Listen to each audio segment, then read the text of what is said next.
The dark tree right there is generally a mix of transparent oxide red with just a little bit of the ultramarine blue in there to kind of gray it down, to take away some of that real rich redness that's there, because I want to get a little bit of a grayed down version of that transparent oxide red to build upon.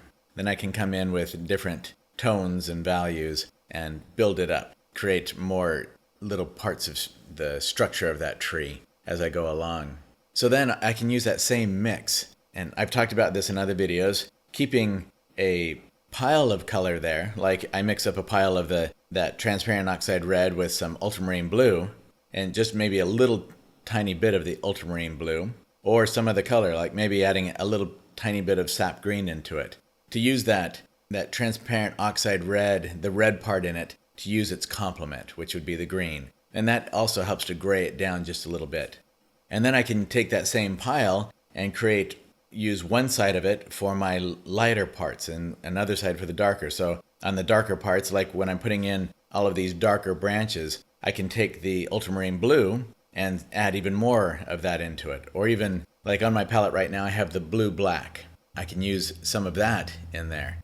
Any of the blues that are much more on the darker side. The phthalo blue I would stay away from more because it's such a cool blue. It's going to change the overall color temperature of that transparent oxide red in a way that I don't want in this particular tree. I want this to stay more on the warm, rich side of the qualities of that transparent oxide red. I don't want to cool it down quite so much as it would with that phthalo blue.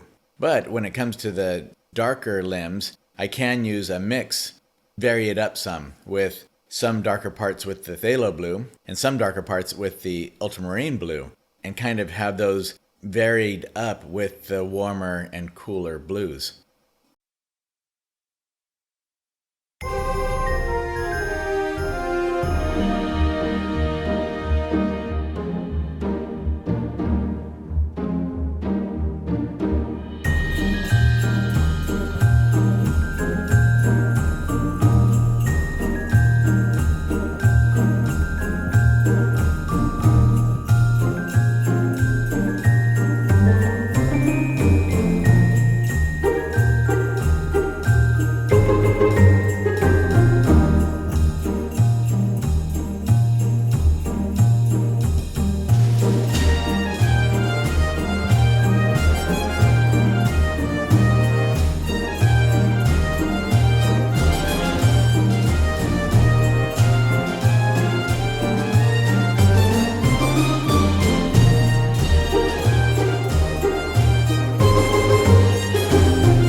With the angle of the light the way that it is, and the intensity of it, there's often a small, and on one side or another, it might be even almost an imperceptible little shadow on the edge of both sides of the tree. So I'm going in now and putting in some of that, getting those little shadows that separate the tree from the background, from the snow and the other trees behind it. And some of that will get lost, so you can see that I just put often little dots of color on there for that shadow, rather than a strong, hard line outlining the edge of that tree. I don't want an outline, because it's like I've talked about so often, there will be bark, there will be little shifts and plane changes on the edge of a tree, or the edge of almost anything in nature, that will catch the light differently from another plane change right near it. And that is why the edge quality is so important for realism.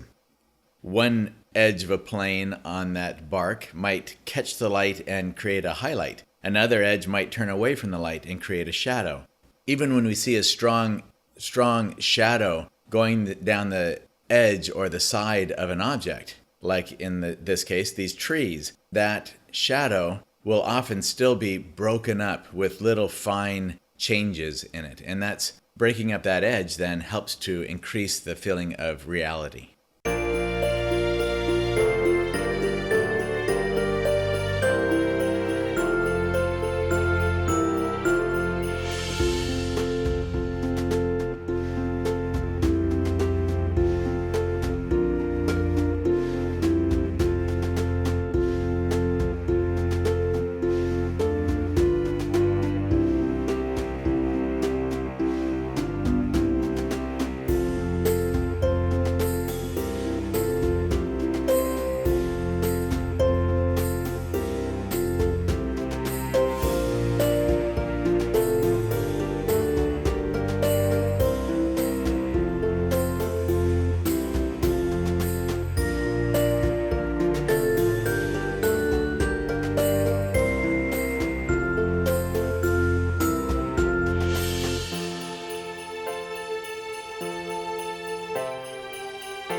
As you can see from looking at the final image, those limbs do not remain there. And a big part of the reason for that is right there where I start to cross those limbs and I realize, wait, look at the shape I've just made. I make a circle there, and where those limbs come together, that kind of a tangent or that kind of a crossover point becomes a real central place for the eye to look. When you have two strong objects pointing towards one another, our eyes will naturally go to the point of intersection. And that's not where I want the viewer. I don't want them over on the left side stuck there. And basically that's what I've done. I've led them to that point, and there isn't a good way to lead them out of it again. They almost get stuck in that hole. It kind of looks like an eye socket right there. So I don't want that. I don't want to have an eye looking out at the audience from this landscape. So eventually I'll discover that as I'm painting, when I step back or I look into my mirror, and I'll realize that that's not working at all and take those out.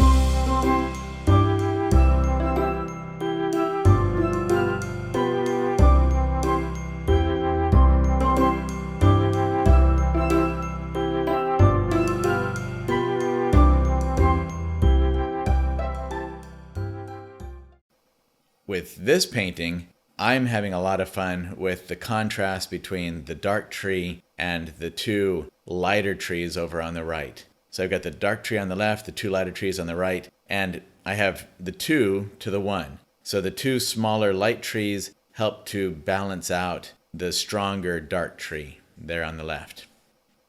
That's really, when it comes to composition, you'll see in books these ideas of this is what makes a good composition and this is what makes a bad composition.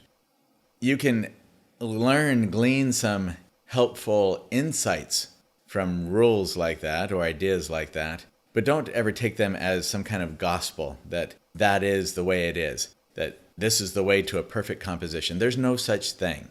It is intuitive. It is what it comes down to is, can the viewer flow through the painting well? And is there something in each area of the painting to draw the viewer, even if it's just for a moment, to that spot, and then move them back around to the other spots, and especially have them come back repeatedly to the center of interest, the areas of focus that we have given the viewer. Are those successful? Are they working the way that they should? Or is there some area in the painting that is demanding attention that isn't deliberate, that wasn't supposed to be demanding attention there. If that's the case, then we need to alter that area so that it isn't drawing an inordinate amount of attention away from the more important parts of the painting, or the parts that we determine to be more important, those areas where we're trying to guide the viewer. So we're in charge. We need to make sure that each thing that we do guides the viewer in the direction that we want them to go. So bringing in that large branch up at the top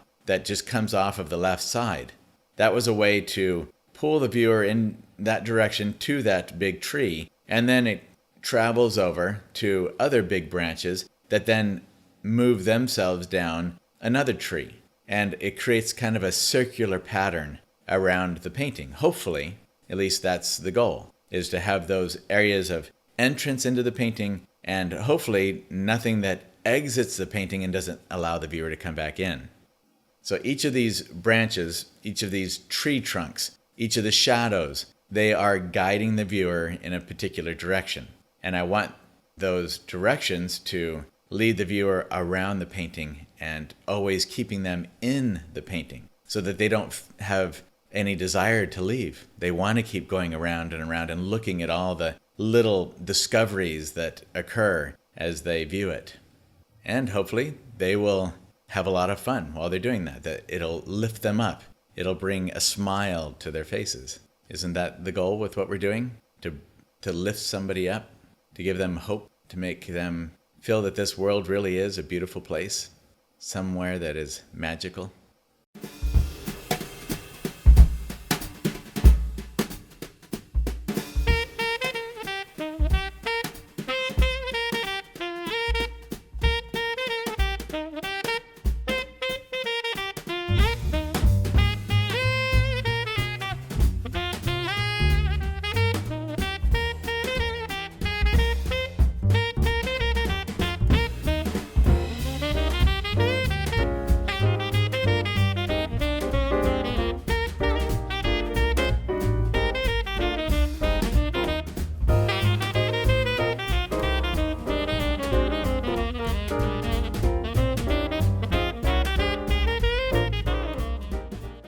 Once again, I really liked the bottom of that tree, and yet I realized that all three of those bigger trees were kind of on the same horizontal plane. And that is not, that kind of being on a horizontal plane like that altogether can often lead a viewer right out of a painting. It creates a line there, not an obvious line, but a line nevertheless that can become too predictable, for one. So that predictability, of course, can become less engaging for the viewer. And that line can also lead either one way or another out of a painting. So I decided that even though I liked the bottom of that tree and all the work that I had put into it, it was worth the effort to redo that and to move that one of those trees up a little bit so that it would disrupt that line. But it still is always a heartbreaking thing to discover something like that so close to the end of a painting. So now I just have to come in and try to recreate the bottom of that painting similar to what I had before and hope that I can get the same feeling and energy in it that I had in the beginning. And that sometimes it's successful, sometimes it's not. But as artists, that's part of our job. That's part of the challenge of being an artist, is learning how to recreate something that we have already done, something that we've done previously, and not just have it be a one-time, wow, I got lucky on that occasion. We don't want those, wow, I got lucky type of occasions to happen very often. In order to be a professional artist, we need to have the skills to do that over and over on call. Whenever it's needed, we can do that. And hopefully that's part of the learning process as well. We solve a problem, it becomes part of our repertoire so that we can go on to solve that same problem if it comes up in the future. And that doesn't necessarily happen immediately. It's not like we do it one time and suddenly it's just ingrained in our consciousness or in our reservoir of knowledge. That's why it's important to paint every day as much as possible, to get out on location or to paint from life as often as possible, and to build by repetition that reservoir of knowledge so that it becomes second nature. We can just pull it at will, and boom, there it is, and we're good to go.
I decided to add a shadow in up there for that branch that's coming across that tree to kind of mimic a little bit the shadow that I had down on the tree that's on the far right there. But one shadow, the branch is much closer to the tree than the other shadow. So the shadow on the tree to the farthest right, I need to soften that down some because that branch that's causing that shadow is much farther away. And the farther away the branch gets, the more that shadow gets diffused. It's not going to have nearly the strength that it would have if the branch was closer, like in the second tree that's a little bit more to the left.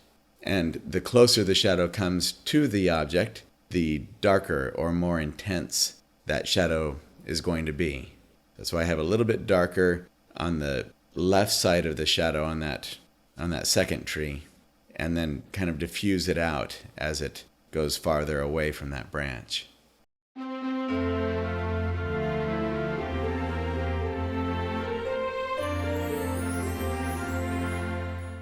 Now that it's the wintry time of year, I hope this was motivational for you to get out there and have a great time painting your own winter wonderland.